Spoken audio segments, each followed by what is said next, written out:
John Summit went from working as an accountant to being one of the most influential house DJs in the world within 3 years, and no one is stopping him anytime soon. However, this amount of success didn't come without its cons. John Summit's lifestyle is unsustainable and he thrives in it. Listen carefully when John Summit unknowingly talks about his deadly problem. When I get on stage and it's like a thing now and people think it's like I do this like on purpose or whatever, but right when I get on stage I do like a huge chug of tequila. Every time? Yeah, every time, but that's always just to get the nerve. They expect a big performance every time. I've been everywhere, bro. I just came back from Bali. I was in Montreal last night. I don't know. How did John Summit get into this position in the first place, and why are his drinking habits more serious than you think?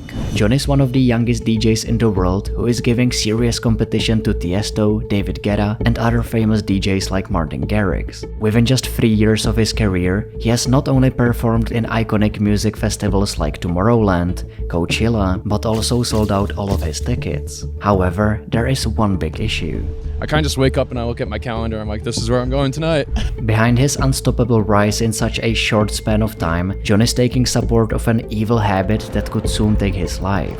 And that habit is consuming excessive amounts of alcohol. The same habit that was responsible for the death of Amy Winehouse, and is now poisoning Post Malone every day. At the same time, whenever you see John performing on or off the stage, you will always see a drink in his hand. Of course, it feels exciting as it makes him want to entertain people till sunrise. I want to play till the sun comes up. Obviously. You know, I got a track called Sun Came Up. You know, that's the best time to play it, right? Obviously. And I don't really sleep too much, obviously. So.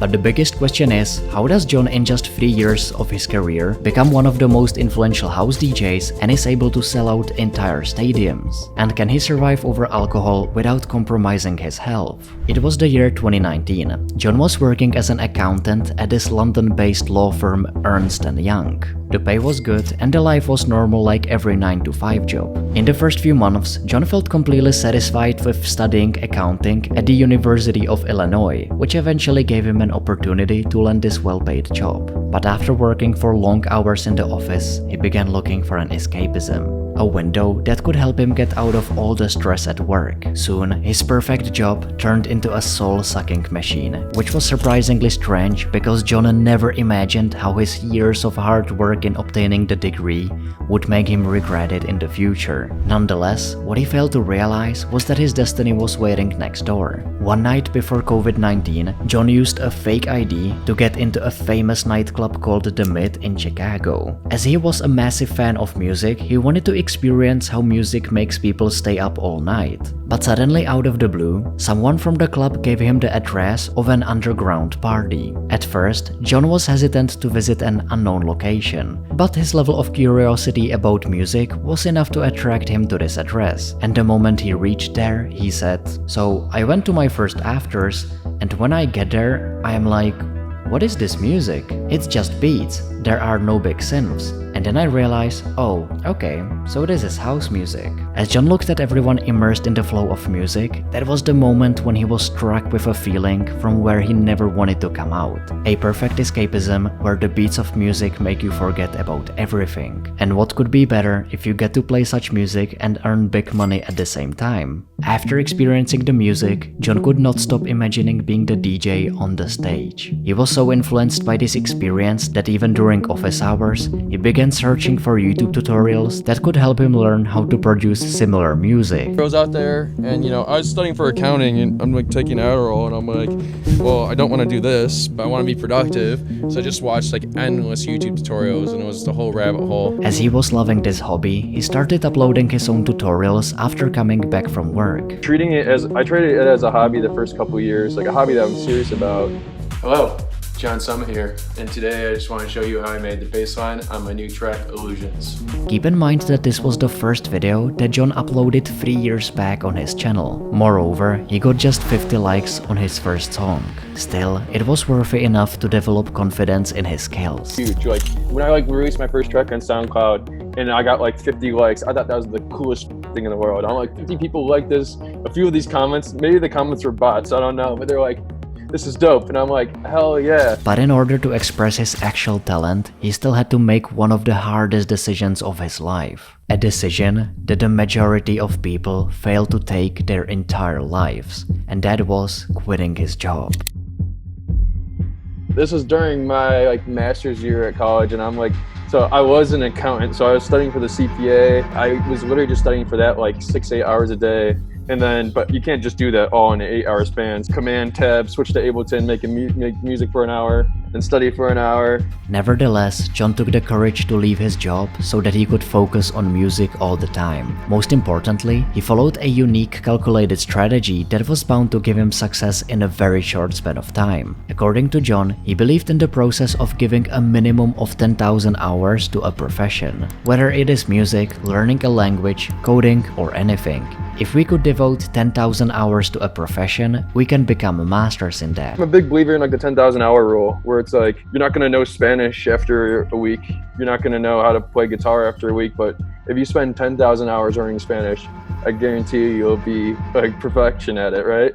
Fortunately, John was given the perfect opportunity when he was working as a bartender to take care of his expenses. And I was a bartender as well. And then I got fired bartending. Hell yeah. And so I was like, well, I still want to work at this bar. And they're like, well, we need a DJ. So I'm like, all right, I'll figure it out. No shit. Yeah. Why? All right, So were I you kind of got drinking? forced into this. Were you? With his hundreds of hours of practice, John decided to level up his skills, and in 2021, he released a single Sun Came Up in collaboration with Sophie Tucker. Surprisingly, the song became the #1 track on US dance radio. This in return attracted more than 4 million listeners on his Spotify profile, which by the end of last year almost doubled to 7.8 million listeners. On top of this, John finally bought his dream apartment in Miami, Florida for $1.5 million. But is it worth risking his life? This guy was over there Every and then week. come to America and then go back there. Like, I kind of like it though, because like it forces me to fall asleep because there's nothing to do, you know, when you're on the plane. Right? So that's the only way you can get to sleep I is international think, travel. I think my managers forced me to like go very far distance. This statement might sound normal for people who are on a holiday for a few weeks, but John has been doing this for more than 2 years. His manager has to force him to sleep while traveling. And whenever he is awake, he consumes alcohol to gain sufficient energy to perform better in front of an audience. It's true that he is 29 years old and he is still young, but no matter how much we try to ignore this fact, we all are born with the same kind of organs. According to the US Department of Health, a man must not consume more than 2 drinks per day. However, if you look at John, he is already showing signs of excessive alcohol. For example, loss of memory, Where have you been? I've been everywhere, bro. I just came back from Bali. I was in Montreal last night. I don't know where. like the and insomnia. I don't really sleep too much, obviously, so that was preferred. If he carries this for long, it would not only damage his liver, but also convince his mind to never come out of this habit, like Amy Winehouse, who died at the age of just 27 years. So is it worth risking his life? John Summit without a doubt has a huge influence on today's house music. What he accomplished in such a short amount of time is more than admirable. However, his habits may take a toll on him. Is his lifestyle sustainable in the short term? Probably yes. Is it sustainable in the long run? Probably not. We can only hope that he finds a more sustainable way of delivering the best version of himself on and off the stage. Because it's one thing to be fine with drinking a lot of alcohol when you're 29, but it may be a different story a couple years later.